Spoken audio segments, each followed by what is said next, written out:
it's been extremely enriching and it's been a great day. Only because it was surprising to see.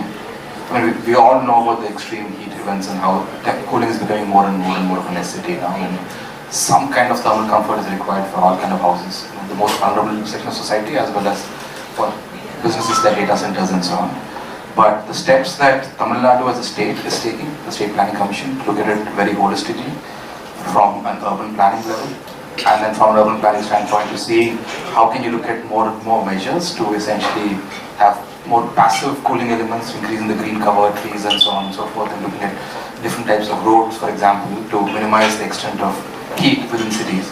And then their openness to look at new technologies and solutions like district cooling, towards making sure that this cooling requirement can be met through something that is more environment friendly, far more energy efficient, and cost cheaper as well compared to what is there right now. I think it was quite promising to see that. I mean, that the state is actually taking the lead on many fronts, and Rahul can add in as well. But the State Planning Commission has a district cooling committee, and seeing the committee members on the for the state, which has a good cross section of departments like Tanjore, SIPCOT, TIDCO, IIT Madras, and so on. Looking at this in a very comprehensive way was a good takeaway for me from this conversation. And we also kind of presented a report out here saying that this report can be made available. I think we'd like to see it. We just kind of wanted to highlight in Tamil Nadu state specifically what can be the climate benefit and of course the cost benefit, and what kind of projects it can incorporate district cooling. So we looked at a whole lot of existing areas within Chennai and so on, to say like Taramani, for example, as location and so on, where currently district cooling has not been done. People have just been doing their own cooling in the way they have done individually. And vis-a-vis that, if it was to be converted into something that is more central, what can be the benefit from a cost standpoint, environment standpoint, everything. So this report was published today, talking about both brownfield as well as greenfield projects that are being done. And so that also kind of was received quite well. And finally, like Priyanka just said, at the end, the discussions were with a variety of stakeholders, which included some private sector developers like Brigade and Tata Realty. It also had consultants, urban planners, state government, Tanjore, and so on. And the idea was to have an open conversation with everyone in terms of how can the state be the front runner in India towards following something that can be the most cost-effective, energy-efficient, sustainable cooling solution that can be adopted across the state. And I think the feedback that was given by various stakeholders was very interesting, at least for me also, given that as a company we are a district cooling utility. We basically invest, own and operate large cooling infrastructure. So we've been doing this, of course, in many parts of the world. And in India, it's been about a few years now where through a joint venture with the World Bank IFC, we've been trying to invest in projects, and it's good to see the level of commitment that Tamil Nadu has, and we're hoping that we'll have some very tangible investment opportunities in the near future.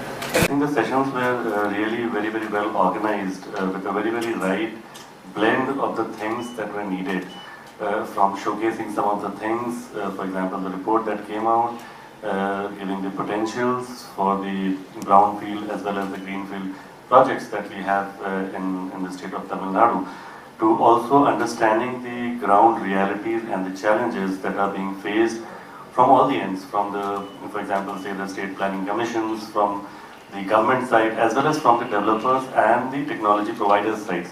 So that came out very well. I think some of the suggestions could be readily implemented or at least taken forward. For example, they said that this also needs to be taken up with the regulatory commissions, and we are also trying to have some dialogues with the regulatory commissions for special tariffs for the DCS.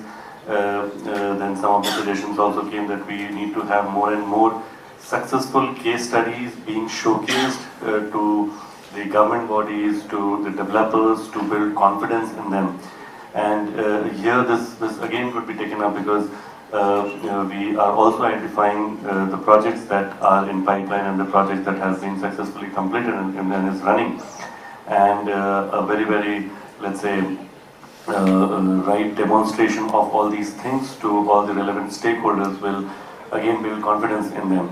So I think there are a lot of takeaways, and where some maybe require a midterm or a long-term planning, but some are there which could be readily taken up. And one of the very important elements, because we have GIZ has always been working with the central government at mostly central level in formulation of policy. We always believe that something has to come from a top-down approach. But here, I mean, we were proven wrong because we tried to have some conversation, some dialogues with MoHUA, which are still, let's say, at a very nascent stage. But Tamil Nadu, with their proactive approach, have shown that it is not that you always need a push from the center. If the state wants to do something, if the state is proactive enough and understand their own responsibilities, their own opportunities and the benefits that are associated, they can themselves implement projects. So this is a very, very good key learning, which at least for me. When it's jutting out, and then, or if it's a centrally cooled building, on the rooftop you'll have all kind of water tanks and cooling towers and so on. So here, simple example, all the rooftops are clear. You can either have rooftop solar in a higher space, or even have a garden or a swimming pool or whatever you want. So that is one thing.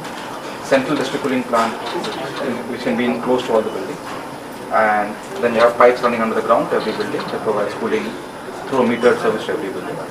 Along with district cooling, the substation can be next to it. Most of the times, when the projects that are done, substation goes, the district cooling plant goes next to the substation, so you don't have to use extra space. And the power demand from all the buildings go down substantially, almost 70% because of the demand of the plant. You can actually have a solid waste to energy plant, which right now waste is a big problem, only because the efficiency for waste energy plants is very low and the cost of power is very high. But when you produce power for the cooling plant and you also use the waste heat for cooling, it makes waste energy more economically viable. And of course, while there are sewage treatment plants in basements for some campuses and so on, we still don't treat more than 25-30% of the sewage. It's a big problem in most cities. When you actually have something like this, you can actually have a sewage treatment plant that can provide water for the cooling plant, which solves the problem of sewage disposal and gives viability for that and for this without using fresh water. As a result of using more of treated sewage for the plant, you will eliminate the retardant effect that comes about because of every AC in the house ejecting heat. So, yeah. And I think the solar power from the buildings can either make the buildings. So in this kind of a system, if we can actually plan waste energy, sewage and district cooling combined and more rooftop solar, this whole location of these 20 buildings can almost completely go off the grid. You can minimize up to 80 to 90% of the power required from the grid. It will come basically from the captive sources out here. And cooling can actually enable that.